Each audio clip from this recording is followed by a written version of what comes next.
Welcome to Private Club Radio, the industry's first and only program dedicated to education, news, events, trends and announcements. Broadcasting from Tampa, Florida, ladies and gentlemen, here is your host, Gabriel Aloisi. Oh, that was a good one yesterday, wasn't it? 20 under at the Open Championship for Henrik Stenson. What a battle for 16 holes at least. I really enjoyed watching that one. Since this year's championship was played at Royal Troon, I thought it fitting, even though they're not necessarily related, to bring on someone from Troon. So we've got Jim McLaughlin. He's the Senior Vice President of Operations at Troon Prive.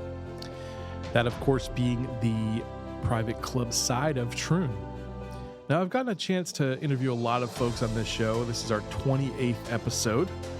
And by the way, if you haven't heard all 28, go back and listen. That's why we're doing this as a podcast. You can go back and listen to those past episodes. We've had just about every rock star you can think of. But Jim, his interview is going to be a little bit different. I actually threw a pretty wild curveball at Jim, and the way he handled it sparked a conversation that I think you're going to get a ton of value from. I basically asked Jim, if someone never wanted to hire you guys, Troon, how could they avoid it? And the answer that came out of that was absolutely incredible. We get into how clubs can attract younger generations and millennials. We get into how clubs can separate themselves from the competition. And he gave some really rock solid advice. Throughout the conversation, you'll learn how Troon works with clubs, and you'll find out what they're looking for in a GM when they're hiring. So for me, this is one of the most fun interviews I've done to date, and it's going to be up right after this. Private Club Radio is brought to you by Shake Creative, the premier marketing and design firm, helping prestigious clubs increase and retain their membership.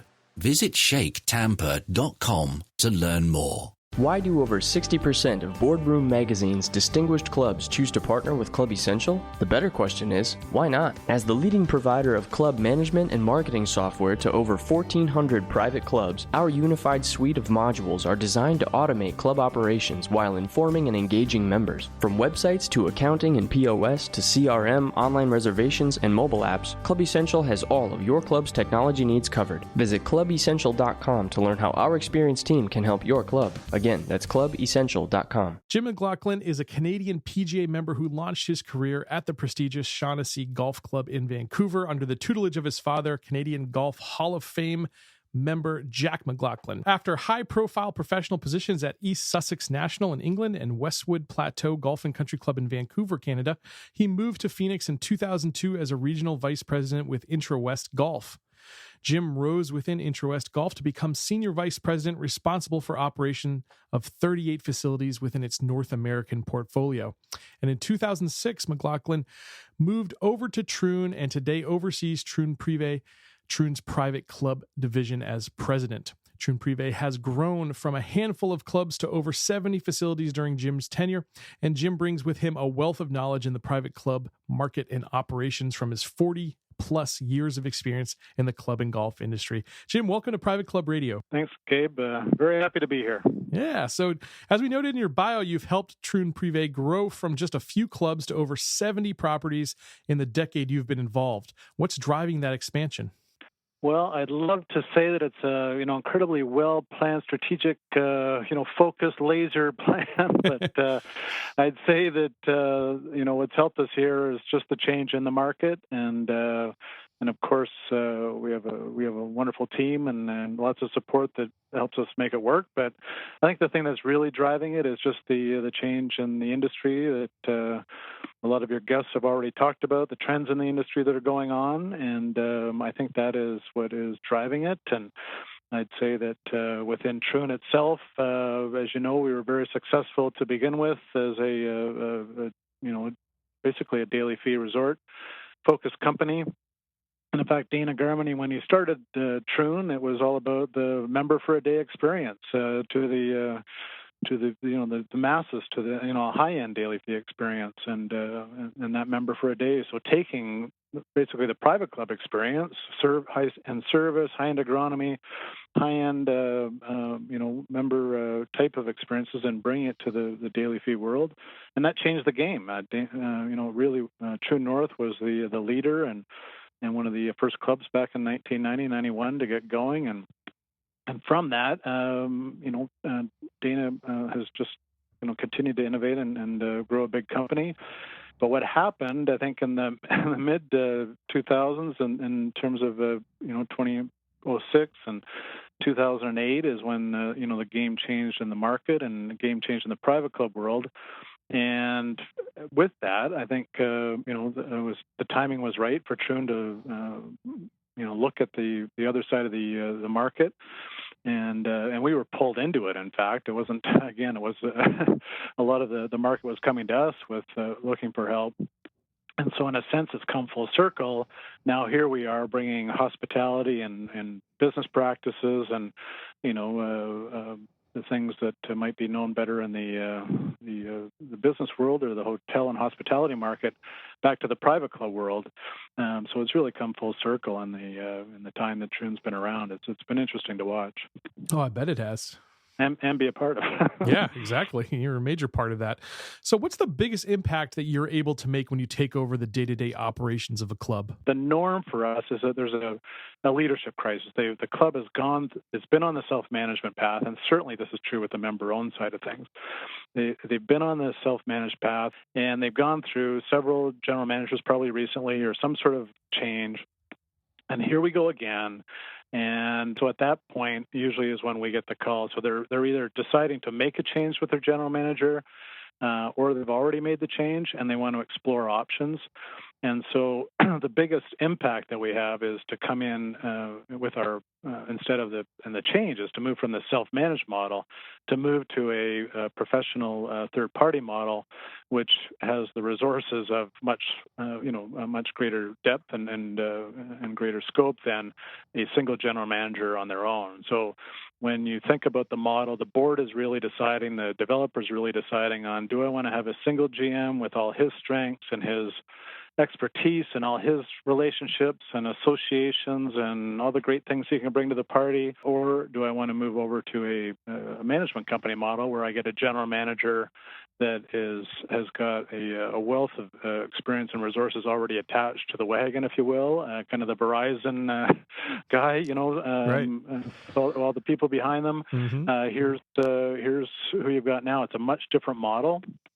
And that allows the club to do some different things. It certainly allows them to be more active in terms of the management and creating some change in more than one area. I think that's one of the things that we hear quite a bit in terms of the response.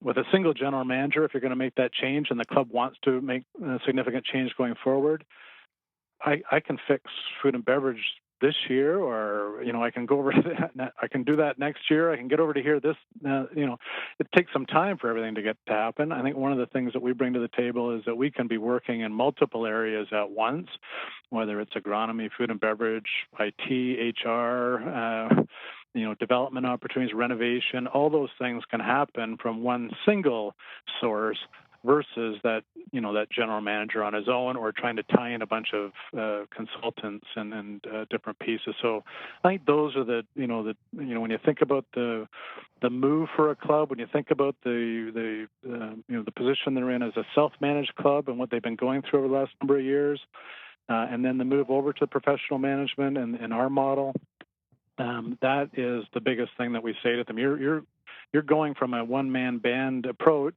to a team, a leader still at the club. We're not running it from Scottsdale. Right. You still have your general manager at the club. He might be a different general manager. He might be somebody that's well versed in our ways, or he might come from the outside. It doesn't matter. I mean, we want to find the best fit for the club.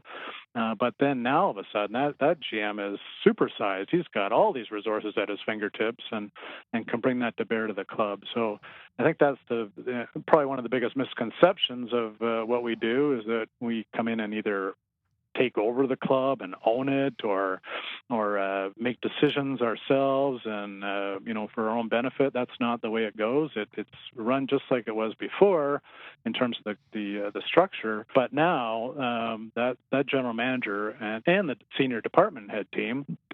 And not only the general manager, but now all of a sudden there's resources, and again a one-stop shop versus all over the place that can be brought to bear for the benefit of the club, and our whole goal is to elevate the club to the next level, and I'd also say that just again going back, if I can, the history of it, the watershed moment for us was when we did take over Bell and Isles in Florida. Its first really large high-end member-owned club that Troon Prive was engaged in. And the process there was not us coming to them, or it was a board member, as I've heard on your show before, and as we all know, they're, very successful businessmen who become club presidents and board members who have done very well in their own world, looking at our business and going, what the hell is going on here? Sure. And so at that club, they'd gone through some change and gone through some leadership change and weren't happy. And his whole mantra in his head, the club president at the time, was there must be a better way. There has to be a better way than this. This can't be the way that this goes. And so he and a group of the board members actually found us through, and came to Phoenix and came to our offices. And I can remember that first meeting, just looking at us across the table and going, we think there's a better way, and you might be it. And we were like, really? Okay, let's talk about it. I mean, it wasn't anything, so again, when I talk about the fact that, I'd love to say it was something strategically we pulled together. We happened to be a possible solution for somebody that was adamant there had to be a better way. We came in, we got knocked on our rear end, we got up, and we, have learned through in fact, the market, the traditional market, I think we heard when we first got there, they were going to give us 6 months. It's like they're going to chew you up and spit you out like the last two guys. Sure. Here we are 8 years later, and through that relationship, all of our growth has been built off of that. Because it's all referrals. It started there in terms of just, man, if they can be successful at Bell and Isles and haven't been kicked out with that club, all about that club, then man, there must be something there. There must be something, and so let's just at least discover it. Let's at least have a discussion. And so our growth, it's been, that one referral at a time, and a lot of it came from that start. And again, I think the common thread through that are leaders of the clubs, club presidents, boards who are saying, this can't be the way that it is all the time. And we know it's kind of a dysfunctional model to begin with, but there must be a better way to get us to the next level, to get the change we're looking for. And we're not finding it so far in the self-managed road. Mm-hmm. So let's look at this other option, and that has led us to many opportunities, and not all of them end up being finished. A lot of, but I think what's the change, Gabe, is that we've gone from our business development group here has gone from taking 1 or 2 out of 10 calls being from a private club back in the day to now 9 out of 10. I mean, wow. It's incredible the difference. And the number of tables we get to, that at least the boards are wanting to have the discussion around it. It may not be for everybody, but I think what we're very pleased about is the number of boards that are now at least open to us coming to, getting past the old image and stigma management companies in terms of just coming in and cost cutting and that sort of thing. That there is a different model. It must be working, or these other clubs wouldn't have kept Troon for that long. Yeah, right. Well, let's dive a little bit deeper then into that model. I mean, we know that buying power is one thing, but that's something everybody knows about. What are some of the little known facts of having a company like yourselves come in and manage? What are some of those advantages to having you guys?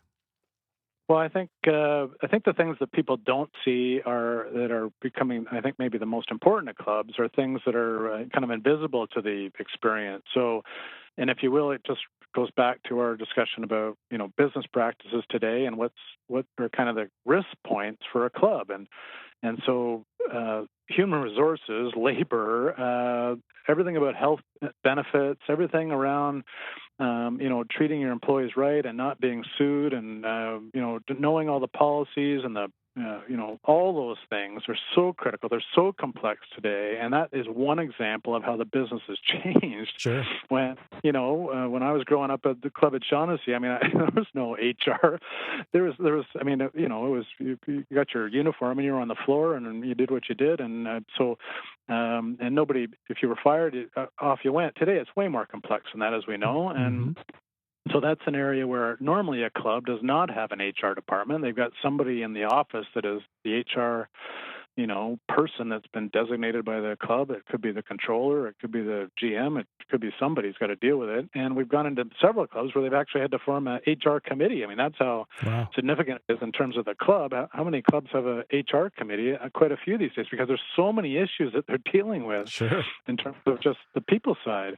And so that is something where, Troon, we bring that to the table. That is part of what you get with your fee. You get an HR department attached. You get process around hiring, around bringing somebody on, around the proper methods of, if you have to let somebody go, if you don't. All the risk side of that, and the health benefit side, all those things are hugely important to a club, and that is just one section. Then you go to information technology and all the computers and the firewalls and the risk around your operation and around your information. And, there's another one. And you go to insurance. You go to all those things, the risk side of safety and making sure you're in compliance with all the state laws and everything that's changing all the time. All those things, huge. The list goes on. And all those things, I'd say, are the behind-the-scenes things where a lot of clubs get, the most value in terms of our fee, but their savings on those things. When you're part of a larger platform in an insurance game, then you would get some benefit versus being standalone and self-managed on your own in the market. That's, again, we can bring significant savings there, and those are the things where people think it's savings on retail and food and beverage. Those margins are so slim already, Gabe. That is not where the game is. Sure. In terms of efficiencies for a club, it is in the insurance side. It's in health benefits. It's in those things where and those are the things where I think we can really make an impact. There's other things that we bring to the table, like reciprocal programs within our network and the club, and those are value add pieces that the member does see. They can get to go and play at some of our other clubs around the world and around the U.S. And you get some beautiful ones, yeah. At a great benefit, and so that's a nice piece. But that is, clubs can opt into that or not. I could take you to all 70 of our private clubs, Gabe, and you might have been to some of ours, and you would be hard pressed to find a Troon logo or a Troon piece. You might see a magazine somewhere, but that is not what it is on the private club side. Certainly on the daily fee resort side, it is all about the brand, and the developers want the Troon brand. On the private club side, we are the Intel inside. We are the, and it's one of the big kind of funny fears that we get right off the bat, right? And so I always try to say this. Your worst fear is that there's going to be a huge Troon neon sign over top of your logo to come into your club tomorrow, and that's not the way it works. We are so far back and behind you, supporting you and making sure we're elevating the club in the right direction on all these fronts. That you would be hard pressed to see a Troon logo or anything. Now, some clubs do use it as a competitive advantage, the logo, the brand in their market, but it's all up to them. It's not something that we legislate. They would like to use it. That's great. We do say that one of the things that's going on at all clubs is a degradation of dues and a drop.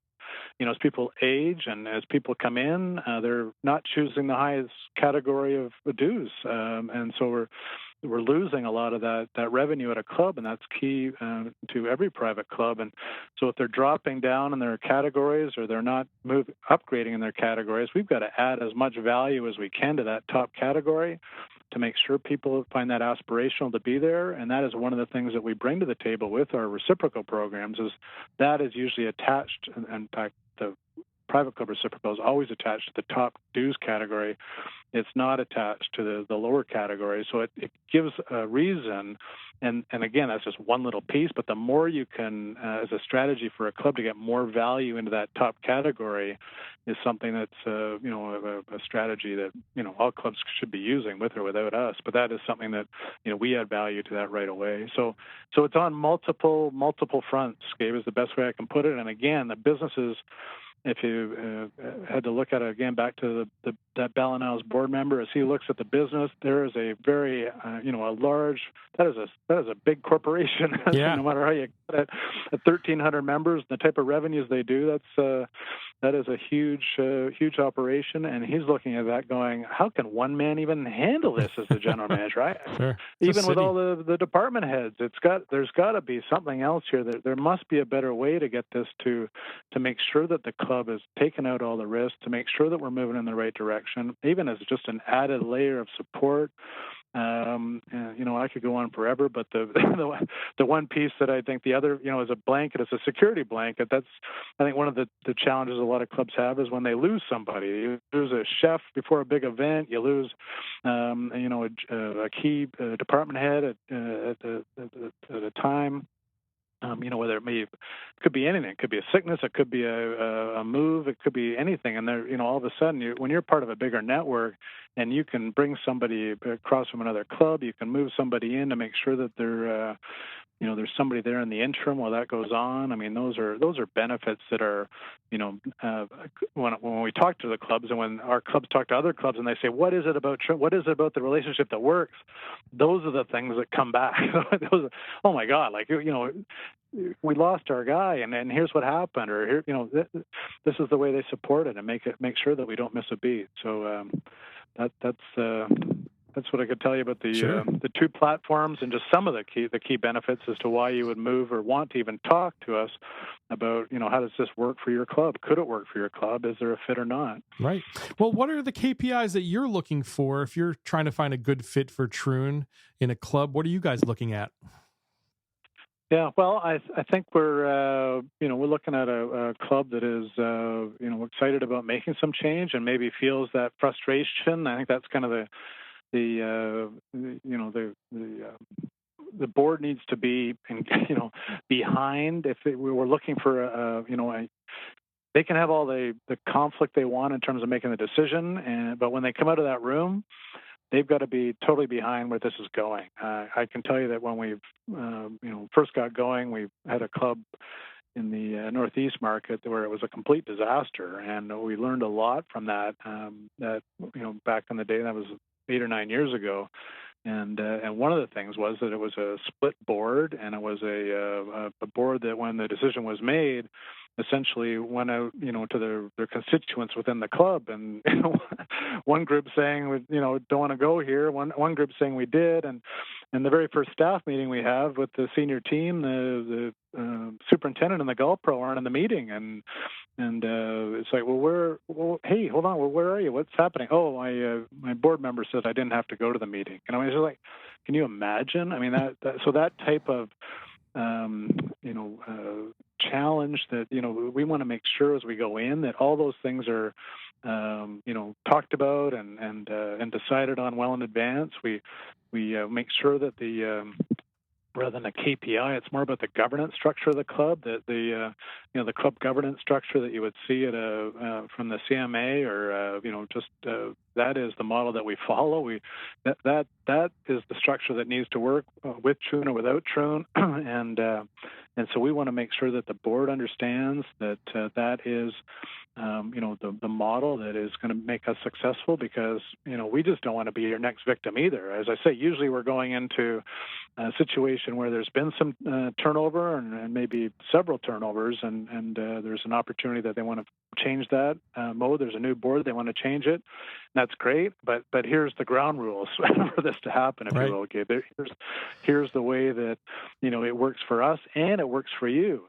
And by the way, even without us, this is where you need to get to, because you cannot. One of your challenges, usually there's one of the challenges that, because it wasn't the GM's fault necessarily, and there might have been some there, but usually they're put in a bad spot where the governance isn't aligned, and he was unable to build a cohesive team, and so those types of things. The board needs to be open to best practices and things that will elevate them to the next level. The worst thing is, Dana will tell you this right from the beginning, is, hey, we want you to come in to make all these changes and take us here, but we don't want anything to change. Like, nothing can change, but get us there, right? It's right. Like, well, hold on, you can't have it both ways. You can't, and that doesn't mean changing out all the staff necessarily or anything. It means that we've got a discussion on the table in advance of us coming in to be there, that we've got an understanding about where we're going, and what we want to see from the board is that they are willing to make some change within these parameters, and we're, there's some give and take there. But if it is just come in and give us a magic pill, or we can, here's the other one, we just come in and do it. Like, we want to just get out of the way, and you make all the decisions. Well, no. At a member, that does not work. You are here. You can't get rid of your fiduciary responsibility as a board member by bringing us in. That's not what this is. If right. Again, we're just going to be another fall guy. We're just going to be the next victim for you. So sure. we don't want to be that. We are here to elevate and to work with you in a collaborative governance model to get you to the next level. We're not here to recapitalize your club. We're not here to, do all those things. We're not here to own it. We're not here to lease it. We're here to work with you. We can be hired and fired just like the general manager. So our job is to earn our keep, just like the GM did, and is supposed to, day to day. And so that's what we do, and we've been successful at it. So it's. But it's not easy, and it's and our competitors, and you probably have talked to some and some other management companies. There's a lot of our competitors that in the third-party management group that won't touch private clubs, won't touch member-owned private clubs. They go, "Are you crazy? Are you nuts? Why would you go in there and bang your head against the wall?" And so that's kind of a funny thing. I'm sure you had the same response maybe to people, talking to you when you said you were going to start private club radio. They were like, "What? Private club radio? What the heck is that?" Sure. Why would you focus on private clubs? And you might have that in the same in your in your marketing business, right? What? Mm-hmm. They don't even know what marketing is. Why would you launch a marketing company into private clubs to try to help them? Banging your head against the wall. So anyway, that's some of the stuff that we face as well, and again, it's we just want you to be open to the conversation, and to let's have a chat. Let's see if there is a fit or not, and then from there we can start to work on your reference to KPIs. Let's go. We go in. The first things we do are we benchmark the membership satisfaction, the associate satisfaction. We certainly get a good financial picture of where they are, and then we set the KPIs around those things. Those are the key components to any private club, and then where are we going to move it? What needs to move first? What can we prioritize to move? What funds are available to move anything? How are we going to do this? So we will sit down and get that put into a plan that we are then tracked against and held accountable to. That's our job, is to move those KPIs forward. Sure. Because again, we usually don't go into any club where it's just, oh my God, it's absolutely perfect. Just don't touch, keep it the way it is. Right. We're usually going into a scenario where, because there's been so much turnover, we're usually going into broken teams, many just huddling in their own little silos.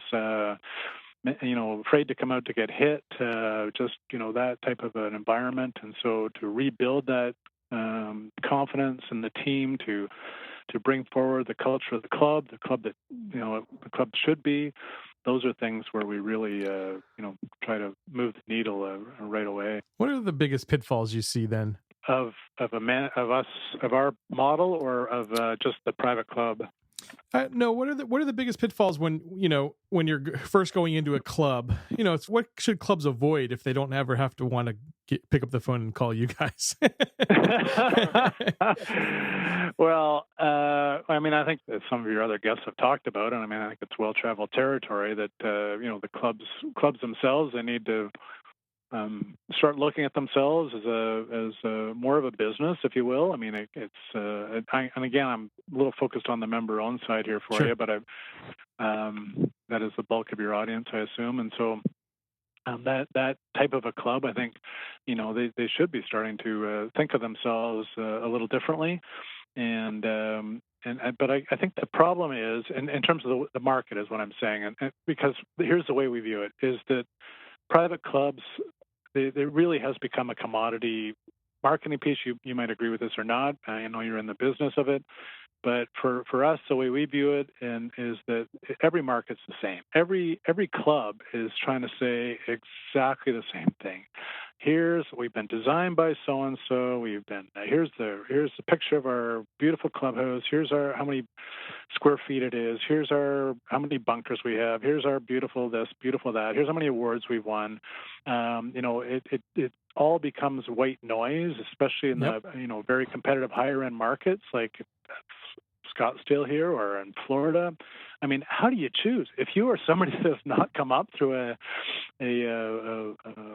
private club background, if your parents haven't played, if you are that new millennial market that has never been around golf, tell me how you pick. Tell me. It all is exactly the same. Right. Everybody's saying the same thing. Yep. That's the first impression they have. And they all package it in the same, what I would say, stereotype of the past generation. So, to the point where they're, again, who's it designed by? Well, Alistair McKenzie is fantastic. It's unbelievable. But the millennial market doesn't even know who Jack Nicklaus is, never mind Alistair McKenzie. And to see a guy in a kilt on the front of your website is not the way you should be attracting a new market. It's not, at least not the way we would do it. Hey, Alistair McKenzie is an important story at your club. Absolutely, but let's not lead with it today. Not today. Not if you're after that next generation. Right. Let's put it somewhere else and then educate them on that story so that they can tell the story later to their friends. But don't lead with it. My goodness. Right. And then I think it's also just because of that white noise, it becomes tough to even get a call. And then where do you start? And that's just not for the millennials. It might be somebody who's living in Wisconsin now, and they're looking at Arizona or Florida as a retirement community. And again, just look in a magazine. Look at the websites. It just says the same thing over and over again. So how do I choose? So I talk to somebody that's been there. That's how I start to get a little. And we want to get ahead of that. We want to make a difference. So every club should be thinking about how they're going to catch the attention of that market. You've only got so much time.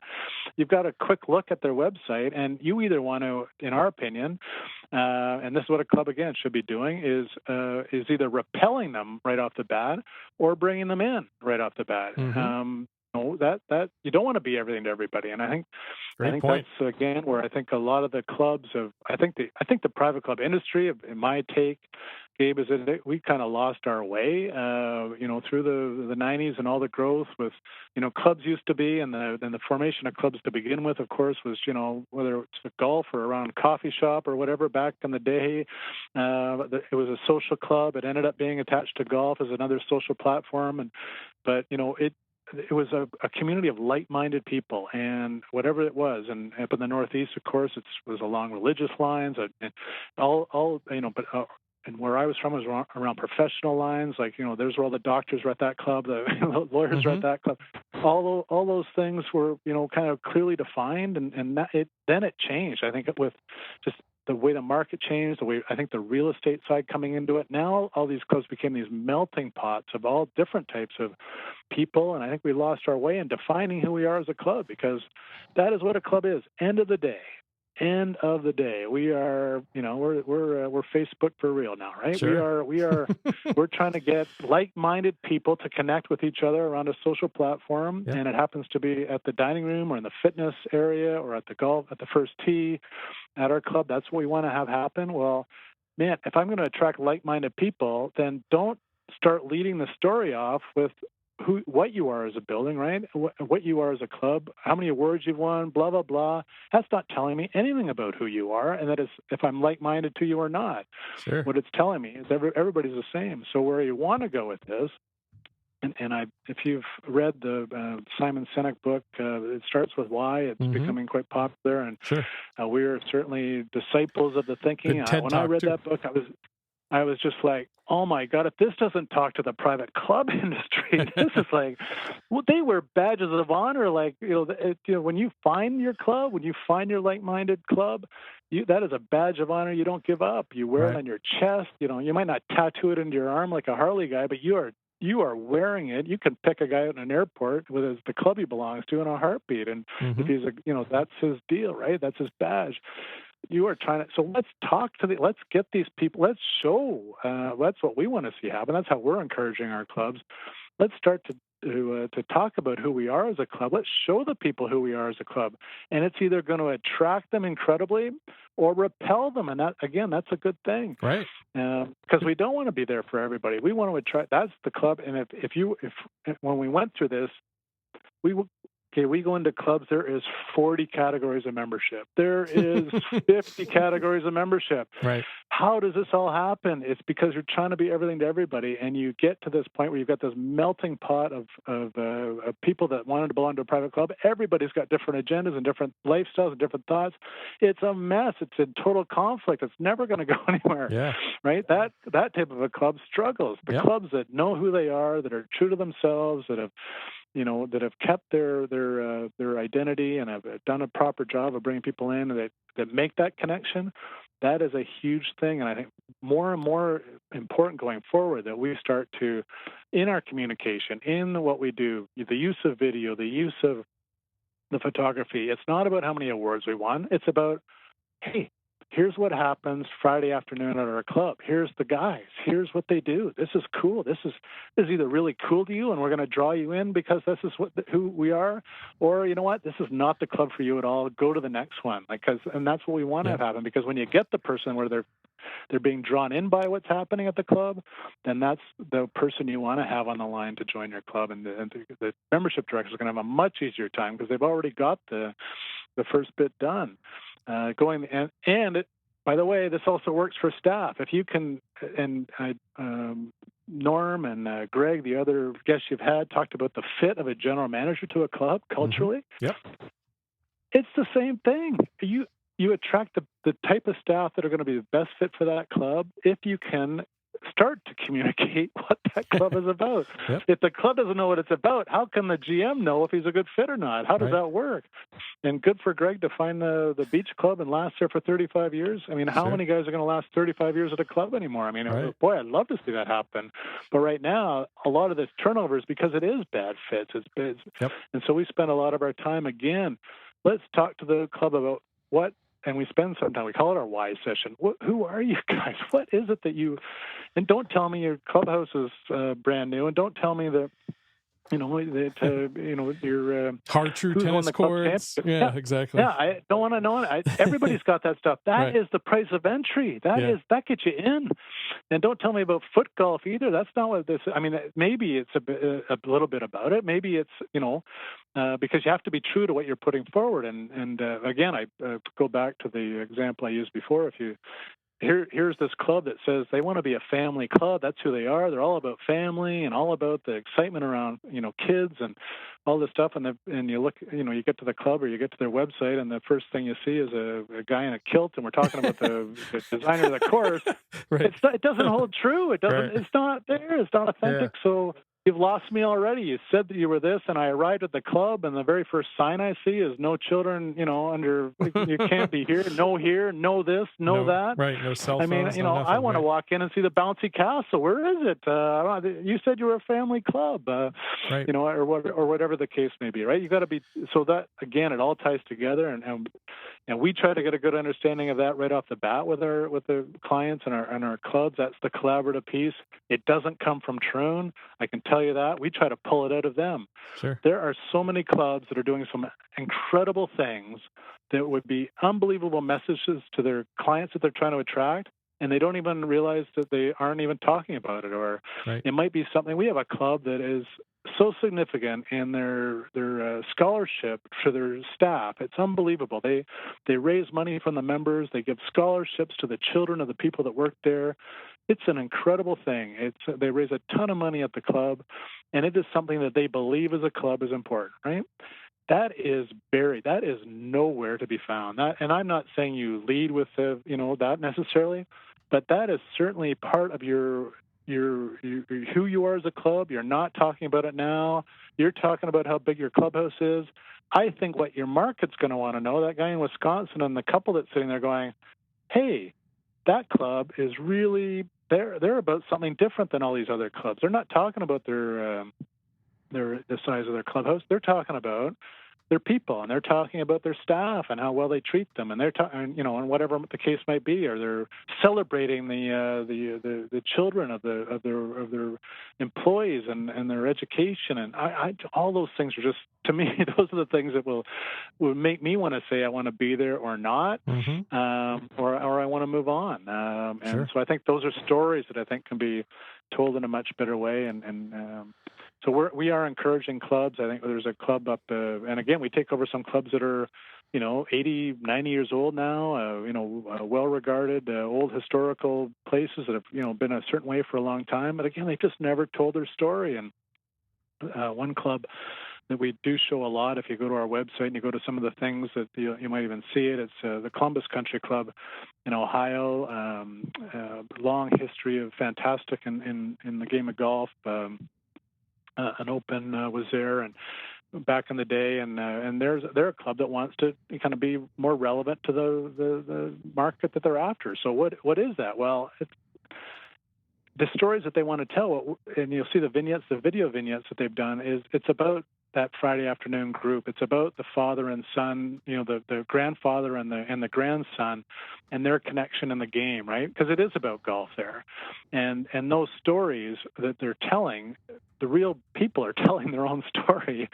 We're just encouraging it to be told. That is the stuff that, again, is either attracting a person to say, that's the type of club I want to belong to, that's the type of people I want to hang with, that's like me, I'm going to pick you over the other 5 choices I have to come and talk to you at least. Or it's completely repelling me. I'm not a golfer. I've got no idea what you're talking about.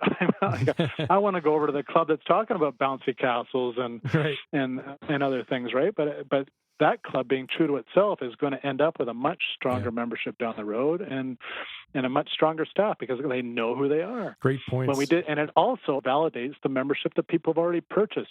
I talked to the general manager at Columbus Country Club after they did it, after they launched them. They're on the 3rd vignette now of their marketing, and I said, "Jay, well, what was the reaction of the board when they first saw the video of the guys?" I said, "Jim, tears in their eyes. I mean, this is at a board meeting. It's so emotional. These people, they've been at the club. They love the place so much that all it did was it just validated why they were there sitting at that board table in the first place or belonging to the club. It re-energized a lot of it. And, it just helps. It just helps the overall deal. Absolutely. It doesn't mean that there still isn't a bad burger and there still isn't a miscut green one, whatever the case may be. Those things still happen. But if everybody's on the same page with why they love the place and why they're willing to, continue on paying dues and be a part of the experience there, and that's why they want to go there. They want it to be that 3rd place, that next place to be besides their home and work, and those are the things that validate it. And I think that's again where I just think clubs we lost our way. We got way off. We went memberships for sale kind of thing, and it was just we weren't focused on the like individuals. We were focused on the dollar. We were focused on redeemable or non-redeemable. We were focused on the money exchange. We were focused on way too many things that weren't important, that aren't true to being a private club. And again, from my background, what I grew up in, that's what I remember as a private club, and I think that's what's coming back to me. That's the hope that I have. Yep. That is where I'd like to see it come back to. And there might not be as many private clubs, and that's fine. I mean, I think the clubs that are there are going to be really solid and well run, and the members are going to feel great about being there and not threatening to leave at every mistake that's made. Right. They're going to put up with it, just like they did in the past, way back in the day, because they love the place so much. It's part of their life and their fabric as a family or as a couple. Great points, Jim. Absolutely. And, I love the way you answered that question, because I threw it completely backwards at you, but you gave the perfect answer. I love the way you talked about, every club has the same selling features you hear. It's a Robert Trent Jones design, or it's a Tom Fazio design. You see that almost everywhere in Florida. Tom Fazio design. We've got 12 Hard-True tennis courts. We have a lap pool. We've got a wonderful dining facility. It's like, yes, every single club has that. But what do people actually buy for? They buy for an experience. And when people buy a private club membership, you shouldn't feed them all these logical reasons of why to buy a membership, because when you're buying something like that, it's not a logical decision. There's nothing logical about a private club membership. It's not a good investment, right?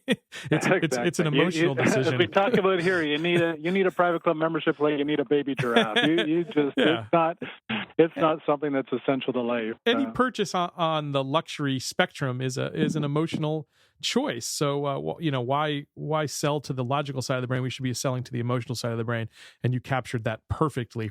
Well, a couple last questions for you. We have a lot of club managers that listen to this show, as you know, Jim. I'd like to hear from you sort of what Troon is looking for and your team's looking for when you're looking for that top talent. What are the qualities that stick out for you? Yeah, no, it's a great question, and I'm happy to talk about it, because it's what keeps me up at night is how we're going to, keep with our growth, is to keep filling the lead roles at our clubs. Our whole model works through the general manager at our clubs, and again, we don't run it from Scottsdale. That's one of the stigmas we face. We can't. It doesn't work. Right. It has to work through the general manager. So we need to have the best of the best in those positions, and we need to have the right fit. So because I know that was talked about on your other with your other guests. So that is where our job is to try to find that right fit, and it can be somebody within Troon, and so I think that's again a stigma we have out there. So what I'd say to the market is, just because you're not a Troon person, that doesn't mean you wouldn't get a shot. Yes, the Troon person might get if you've been in our side of things for a while and you're up against them, they might get the opportunity ahead of you just because of that. But it shouldn't. If you want to be a part of something that is where you can come in and you see it as an opportunity to grow your career and have all these resources at your disposal as a general manager, like that is somebody that we're looking for. You might have worked with a management company in the past, maybe not ours, but that is something that I think those gentlemen and ladies are more accustomed to using resources, because the person that doesn't survive with us is a person that's been on their own for as long as I've been around and has been a lone wolf and has had to just survive. I mean, there's so many great managers have done that in the business, but to come into a relationship like we have here, and where you're part of a bigger group, that person struggles using the resources because they see it almost as a sign of weakness. They see it as I'm going to stand in front of the board and I have to bring in Jeff Spangler from Troon on the agronomy side or whatever to help me. That person kind of struggles, and again, you don't have to bring them in, but that resource is available to you. I think that so we're looking for people that are open to having those resources and tools available to them, and then can use them effectively for the betterment of the club. And that is our ultimate goal. Our goal is to elevate the club and to get a referral from that club to another board or a developer that's looking for our services. That's how we've grown. The growth has not come from purchasing clubs. It's come from one referral, one board meeting at a time. It's a long haul. And so that's our goal at the end of the day. And so that general manager that we're looking for is that person that can, fit into that, that professional that feels good about having the resources surrounding them, that wants to take their career to the next level as well as the clubs, and can learn from it. They might not want to stay with it forever, but I'm telling you, they're going to learn. I've learned so much just from being there, the type of quality of people. I've been in the business a long time, and my last 10 years here at Troon have probably been the most, important in my career in terms of learning, in terms of the knowledge. And it's just from hanging around the best in the business. It's been unbelievable. So that we're looking for the openness of that, I guess, is the first thing. And then from a fit, we're looking for people that have the perspective that I just went through, that are looking at things as a brand, as they have a bit of and it doesn't have to be a golf professional. I mean, I think we get branded that we're all golf pros that have become, managers, and to a point that's true. But our growth, the change that we've had is, it doesn't matter to me if you're a superintendent, if you're from the food and beverage side, if you're a membership salesperson now. If you have the perspective, if you can be the brand orchestra leader for the club, if you can, all these things that need to connect and need to be, that's a talent level that will stand you out. Again, whether you're with Troon or not, that's who we're looking for. Mm-hmm. I think that'll stand you out in the market as a general manager over all your other expertises, because that is what the club is dying for. That is what every club is dying for, in a sense. And the majority of clubs, that's what they're looking. They're looking for that fit. They're looking for somebody that can represent the club and the brand every single day, in the way they walk, the way they talk, and so just to that point, when we meet with a club, when I'm looking at the general managers, right, what is the fit here? What's the best fit here? Who are you as a club? Are you trying to be that young, energetic family club? Well, then, man, I better have a young, energetic looking guy or gal at the front of this leading it, because it's going to be the first negative attribute if all the ads say this is all the excitement going on, and you walk in, there's some guy just like Mr. wearing a kilt. God love them. It's not going to fit, and so that person for us is I think that's what we look for, and somebody that's got that energy that is. That can lead it. They don't have to be, because again, they don't have to be an expert in every single thing now. They don't have to stand on their own and have to be in the finance meeting and the agronomy meeting and the insurance meeting, and then they have all the support now. They can either have somebody on the phone with them, they can have a report with them, they've got the tools available to them to now they can focus on the things that are really important to the club, and can take that experience, as you say, to the next level. And the experience of the club is what as it is as being a member of that club, versus it just being a good food and beverage experience. That's part of it, but I think the whole thing is, am I feeling good about my dues? Am I feeling good about my, what I'm doing at that club? I want somebody to be, and I think that's where, if I, you hear Greg Patterson talk and his energy, and that's what he does, right? He represents that brand. He represents that club well. He's got that energy. It's got the whatever, all his buzzwords. He's got all that stuff going on. That fits there, and that fits the client. That's fantastic. That same deal might not work at every single club. I can tell you there's some clubs that they'd rather have somebody not doing that. They'd rather have somebody that is, and I'm sure Greg would tell you that he'd rather saw his right arm off than work at some of those clubs, because they're not a fit for him. So from a general manager fit side, I think the key attributes that we're looking for, you don't have to be as in, yes, you have to have a knowledge base and a nice progression through your career to this point. But we're looking for the guys that can bring that energy to the table for a club, and again represent that brand just consistently and accurately for the clientele and the staff. Again, we're marketing to two markets here to do really well. We're marketing to new members, and we're marketing to new staff and ongoing staff and the current members and current staff. So everybody's got to be in alignment here. And sometimes the worst thing you can do is have lots of new members because they're not the right fit, or lots of hiring going on and it's not done well. It's not it's wrong fits. And those are the things that we try to take the wave tops out of as we do our work. Yeah, I like that. And just, you're absolutely right about, you can get a bunch of members, but what's the point if they're not right for the membership? They're not going to stick around. They're not going to gel with your existing membership. So excellent points there. All right, Jim, looking out at the club spectrum and what's happening out there in the marketplace, what are you looking at in particular? Well, I think just back to some of the things that my father taught me early on. One of the things was to look outside of our industry at ideas and thoughts that are going on, and just see what you can learn from those things and what you can do to bring them to your business. And so I've done that from my golf shop days as a concessionaire to the current leadership that I have within Troon. And so as we look, and I encourage my team to do this as well, and one of the things that we're keeping our eye on big time right now is the just what is attracting private clubs. As I say, there's nothing that is going to take away the need for human interaction and social club, right? Whether it's online with the Facebook type thing or LinkedIn, or it's at a club. I mean, or at a coffee shop, at a Starbucks. Those are things that are just part of the human spirit and human nature. So that's always, club of some type is always going to be around.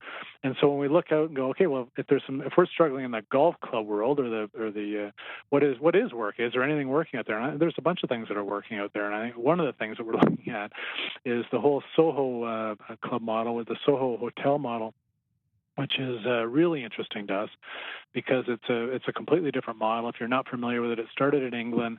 It's in London, and Soho House is the name of the concept, and it's a downtown club, and it really dovetails into the fact of the comeback of city clubs that come in terms of what's going on in the market. And as you recall, Gabe, 5 years ago, you couldn't read an article without saying city clubs are done. They're done. It's over. They can't. No way. Not a chance. And here we are. They're thriving. And one of the things that's thriving, and yeah, there are less of them, but the ones that are there are strong. And so, but one of the things that has come on the market during that time period in a big way, and certainly it's caught our attention, is the whole Soho House. So, Soho House have these places in major metropolitan areas. So London, there's one in Miami, close to at least we've seen, and so Toronto, New York, you name it, kind of the major cities. And Soho House is built mainly. Not everyone has a hotel concept, but the majority of them do. They've got rooms that can be rented out. But the whole deal is around the social element of the space and taking a downtown space and really changing it incredibly. A lot of them are built around pool concepts and the social side around pools and dining, and some of the things that we would like to do at our clubs, of course, and get that same energy going. But these are the types of clubs that younger people are joining, and why they're joining is because, and especially with the way that Soho House Club Soho House has it, is that they really know, back to the point about the knowing who your market is, and your why as a club. The whole thing, it talks about it right on the very first page. Here's who we are and what we're about. We are for the entertainment industry, people in the creative arts and entertainment industry. That is who we are. If that's you, then this is for you, right? And so what they've done, and it's so if you're a real estate guy or you're in some other type of a market, you've got to have some pretty creative way to get into the Soho House thing, or they boot you out. Oh wow! Because you're not part of the hipster kind of culture Sure. or the entertainment group. And so when you go to these clubs, I mean, you can just it just pours out of the places as to that it's all about that. And so the spaces, the way they're set up, the type of environments. I mean, it's all young people. They're all in the spaces. I mean, there actually is no office space. The one in Miami, I was looking at the people in the main area, and I'm like, you can see interviews are going on. There's people. So the staff of the place they're right out in the middle of everybody. It's wow. Like this, it's just total different thing. But the biggest thing that's different, so that the experience is cool, and as you say, it's very relevant to the market and the pools and the type of people that are there. I mean, believe me, it's not walking around the pool at some of the elderly clubs that we have. There's young people and it's all the beautiful people. It's almost like they paid models to be there. It's that type of a thing. Wow. And so you go and you go, oh my God, what is this place? But where the structure is and why we look at. I mean, obviously that's not going to happen at every private club in terms of the clubs that we deal with, but the concept of the club is that it's and the way it's structured is it's on an annual basis. So you join, it's one membership category essentially. So never mind this 40 membership categories, it's one. There's no initiation fee. It's an annual fee that you pay to get in, and then you pay as you go depending on what you want to use in the club, right? So it's a completely different model. It's more of a social type of a membership, if you will, want to relate it directly. Mm-hmm. But rather than getting caught in our model of the 400 members only, we can only take this much because of the capacity, yada yada. It's completely the reverse. So away from exclusive club to inclusive club. Now, if you are part of that group, you're part of that lifestyle, you fit who we're looking for. You pay the fee. It's not overly expensive on the annual basis. It's actually quite cheap in comparison to annual dues. But once you're there, that just gets you in. Once you're in, now if you're eating, now if you, and there's some things that are, you can sit around the pool and whatever, but if you want to do something else, if you want to do some of these other things, well, then there's a fee to it. And so the model is completely different. And so instead of 400 members, they might, in fact, they don't even tell you, right? It's like a lifestyle fitness or one of the big gyms, like Mm-hmm. how many members are there, right? That's a typical golf club member question. Well, how many members do you have? Like, I want to know if I can get on the machine or not. Right. They don't want to tell you because the whole thing's completely opposite to our model. It's like they want to get as many people in there that are doing the same thing. They'll figure out the time side of it, mm-hmm. but and we want to look at that and go, is that a model that could actually work in our world? Is that a model? We're looking at this with one of our clients right now who is in a major city. It wouldn't work in a country environment. It's got to be around a major city. But if you have enough of a population around you, could you flip your club on, and especially if you have an opportunity to renovate the club and come out as a different type of a club, could you flip your model around and then instead of selling 40 memberships or selling the traditional golf, sports, fitness, blah, blah, blah, you sell one membership, call it the whatever, it's after this type of person, and instead of only 400, can you get 2,000 in, right? Mm-hmm. What does that look like as a club? What does that look like? And then if you want to play golf, well, there's a fee for that, right? There's a fee for this. There's, you're there. That gives you the right to go and hang at this cool place. That gives you the right to be there. And then off you go from that point. So interesting. It's completely the opposite, but I think it's fitting into what I see it fitting into is not only a younger lifestyle, mm-hmm. but just a younger approach to club life, right? Because that's what they want. They want to be, it might be a place to be seen, to be hanging, to be whatever, and again, to be with like-minded people. It's working on in that model all over the world, and I think there's, I don't know what it is yet. I don't know where we're going to go with it yet. I don't know if our clients even going to buy into it, but I think at the end of the day that's the type of thinking that we want to just explore and bring forward and say, is there another type of a club model that would work here for us going forward and with the right opportunity. And so anyway, that's just one thought. Very interesting. I mean, you nowadays you have to have some sort of a disruptive model to make an impact in the marketplace, and I think that's one way to do it. Very interesting. Thinking like your market a little bit better, right? Thinking like the younger person, thinking like what they're into. Mm-hmm. And here they walk into our club, and what's the first thing they see as their opportunity? It's the golf. That's the golf membership. That is our highest. That's who we value the most at the club. It's called golf. It's golf membership. Oh, mm-hmm. I don't play. Right. I don't play golf. I didn't grow up at a club, so I'll take the sports and fitness.